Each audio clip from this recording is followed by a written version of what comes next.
ಗಿರೀಶ್ ಮಠಣ್ಣನವರಿಗೆ ಮತ್ತೊಂದು ಸಂಕಷ್ಟ ಎದುರಾಗಿದೆ. ತಿಮರೋಡಿ ಉಜಿರೆಯಲ್ಲೇ ಇದ್ದಾರೆ ಅಂತ ಮಠಣ್ಣನವರು ಹೇಳಿದ್ರು. ಹೀಗೆ ಹೇಳಿದ್ದ ಮಠಣ್ಣನವರಿಗೆ ಮತ್ತೊಂದು ಶಾಕ್ ಎದುರಾಗಿದೆ. ಯಾಕಂದ್ರೆ ಈಗ ಗಡಿಪಾರು ಆದೇಶ ಹೊರಡಿಸಿದ್ದಾರೆ. ಹೈಕೋರ್ಟ್ ತಾತ್ಕಾಲಿಕ ರಿಲೀಫ್ ಕೊಟ್ಟಿದೆ. ಆದರೆ ತಿಮರೋಡಿ ಎಲ್ಲೋ ಅಬ್ಸ್ಕ್ಯಾಂಡ್ ಆಗಿದ್ದಾರೆ, ನಾಪತ್ತೆ ಆಗಿಬಿಟ್ಟಿದ್ದಾರೆ, ಕಾಣ್ತಾ ಇಲ್ಲ ಅವರು. ಪೊಲೀಸರು ನೋಟಿಸ್ ಕೊಡ್ಲಿಕ್ಕೆ ಹುಡುಕಾಡ್ತಾ ಇದ್ದಾರೆ, ಮನೆಗೆ ಅಂಟಿಸಿ ಹೋಗ್ತಾ ಇದ್ದಾರೆ. ಇಂಥ ಸಂದರ್ಭದಲ್ಲಿ ಮಠಣ್ಣವ್ರನ್ನ ನೋಡಿ ಬಂದೆ, ಅವ್ರನ್ನ ಮಾತಾಡ್ಸಿದೆ ಅಂತ ಹೇಳಿದ್ರು. ಹಂಗಾಗಿನೇ ಏನಪ್ಪ ಏನೋ ಇವ್ರದ್ದು ನಡೆಸ್ತಾ ಇದ್ದಾರೆ ಅಂತ ಅಕ್ಟೋಬರ್ 11ಕ್ಕೆ ಮಾಧ್ಯಮಗಳಿಗೆ ಮಾತನಾಡುತ್ತಾ ಹೇಳಿಕೆಯನ್ನು ಕೊಟ್ಟಿದ್ರು. ಬೆಳ್ತಂಗಡಿ ಪೊಲೀಸ್ ಠಾಣೆ ಸಮೀಪ ಮಾತನಾಡಿದ್ರು. ಈ ಬಗ್ಗೆ ವಿಚಾರಣೆಗೆ ಹಾಜರಾಗೋಕೆ ನೋಟಿಸ್ ಅನ್ನು ಕೊಟ್ಟಿದ್ದಾರೆ. ಬೆಂಗಳೂರಿನ ಮಠಣ್ಣನವರ ನಿವಾಸಕ್ಕೆ ಹೋಗಿ ನೋಟಿಸ್ ಕೊಟ್ಟು ಬಂದಿದ್ದಾರೆ. ಈಗ ವಿಚಾರಣೆಗೆ ಹಾಜರಾಗಬೇಕು ಮಠಣ್ಣನವರ್. ಅಕ್ಟೋಬರ್ 11ಕ್ಕೆ ಮಾಧ್ಯಮಗಳಿಗೆ ಮಾತಾಡ್ತಾ ಹೇಳಿದರು, ನಾನು ಮಹೇಶ್ ಶೆಟ್ಟಿ ತಿಮರೋಡಿ ಅವರ ಮನೆಗೆ ಹೋಗಿದ್ದೆ, ಮಾತಾಡ್ಸಿ ಬಂದೆ ಅಂಥೇಳಿ.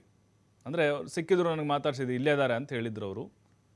ಹಾಗಾಗಿ ಆ ಹೇಳಿಕೆನೇ ಈಗ ಅವರಿಗೆ ಶಾಕನ್ನು ತಂದೊಡ್ಡಿದೆ. ಅಕ್ಟೋಬರ್ 18ಕ್ಕೆ ಕಾರ್ಯಕ್ರಮ ಇದೆ ಅಂತೆ, ಹಾಗಾಗಿ 20ಕ್ಕೆ ವಿಚಾರಣೆಗೆ ಬರ್ತೀನಿ ಅಂತ ಮಠಣ್ಣನವರ್ ಹೇಳಿದ್ದಾರಂತೆ. ಇಲ್ಲಿವರೆಗೂ ಕೂಡ ಮಠಣ್ಣನವರ್ ಹಾಗಾದರೆ ತಿಮರೋಡಿ ಅವ್ರ ಸಂಪರ್ಕದಲ್ಲಿದ್ದಾರಾ? ಯಾಕೆ ಆ ಹೇಳಿಕೆಯನ್ನು ಕೊಟ್ಟರು? ಅಥವಾ ಉಜಿರೆಯಲ್ಲೇ ಮಹೇಶ್ ಶೆಟ್ಟಿ ತಿಮರೋಡಿ ಇದ್ದಾರಾ? ಅಲ್ಲಿ ಪೊಲೀಸರ ವಿಚಾರಣೆಗೆ ಹಾಜರಾಗಿಲ್ಲ, ಅವರು ನೋಟಿಸ್ ಕೊಟ್ಟರು ಕೂಡ. ಅಕ್ರಮ ಶಸ್ತ್ರಾಸ್ತ್ರ ಸಂಗ್ರಹಕ್ಕೆ ಸಂಬಂಧಪಟ್ಟಂತೆ, ಆಮೇಲೆ ಈ ಗಡಿಪಾರು ಆದೇಶಕ್ಕೆ ಸಂಬಂಧಪಟ್ಟಂತೆ ಎಲ್ಲೋ ಕೂತ್ಕೊಂಡು ವಕೀಲರ ಮೂಲಕ ಅರ್ಜಿಯನ್ನು ಹಾಕಿಸಿ ಸದ್ಯಕ್ಕೆ ತಾತ್ಕಾಲಿಕವಾದಂಥ ರಿಲೀಫನ್ನು ತೆಗೆದುಕೊಂಡಿದ್ದಾರೆ. ಹಾಗಾಗಿನೇ ಈಗ ಯಾಕೆ ಇವರು ಮಠಣ್ಣವರು ಆ ರೀತಿ ಹೇಳಿಕೆಯನ್ನು ಕೊಟ್ಟರು? ತಿಮರೋಡಿ ಉಜಿರೆಯಲ್ಲೇ ಇದ್ದಾರೆ ಅಂತ ಹೇಳಿದ್ರಿ ಇವರು. ಅಂದರೆ ಎಲ್ಲಿದ್ದಾರೆ ಹಾಗಾದರೆ?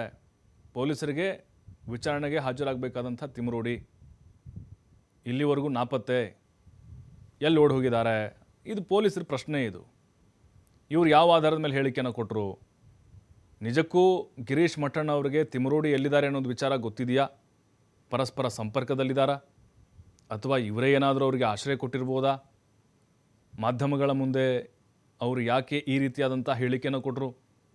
ದಿಕ್ಕು ತಪ್ಪಿಸುವಂಥ ಒಂದು ಪ್ರಯತ್ನ ಏನಾದರೂ ನಡೀತಾ ಇರ್ಬೋದಾ? ಉಜಿರೆಯಲ್ಲೇ ಇದ್ದಾರೆ ಅಂತ ಮಠಣ್ಣವರ್ ಹೇಳಿರೋದ ಹಿಂದೆ ಕಾರಣಗಳೇನು? ಎಲ್ಲದರ ಬಗ್ಗೆ ಕೂಡ ಪೊಲೀಸರು ವಿಚಾರಣೆಗೆ ಅವ್ರನ್ನ ಕರೆದಿದ್ದಾರೆ. 20ನೇ ತಾರೀಕು ಅವ್ರು ಹೋಗ್ತಾರೆ. ರಾಯಚೂರಿನ ಮಾನ್ವಿಗೆ 1 ವರ್ಷಗಳ ಕಾಲ ಮಹೇಶ್ ಶೆಟ್ಟಿ ತಿಮರೋಡಿ ಅವರನ್ನು ಗಡಿಪಾರು ಮಾಡಿ ಆದೇಶವನ್ನು ಹೊರಡಿಸಲಾಗಿತ್ತು. ಅದನ್ನು ಪ್ರಶ್ನಿಸಿ ಕಾನೂನಾತ್ಮಕವಾಗಿ ಹೋರಾಟವನ್ನು ತಿಮರೋಡಿ ಶುರು ಮಾಡಿದ್ದಾರೆ. ಅದರಲ್ಲಿ ಅವರಿಗೆ ಸದ್ಯಕ್ಕೆ ರಿಲೀಫ್ ಅಂತೂ ಸಿಕ್ಕಿದೆ.